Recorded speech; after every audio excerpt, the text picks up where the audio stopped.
How to change your Gmail name. That's what I will show you in this video.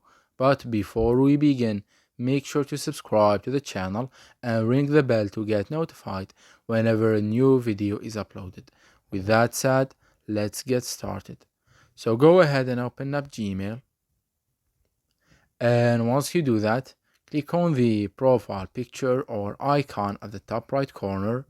Then click on Manage your Google account.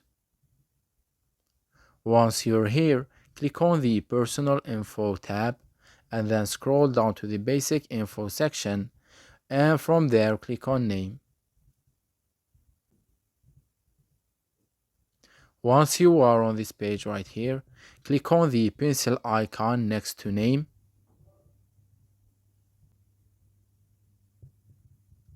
And here on this page right here, you will be able to change your first name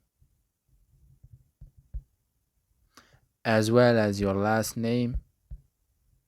And once you are okay with the changes, click on the Save button at the middle right corner of the screen to save the changes. It's that easy and simple.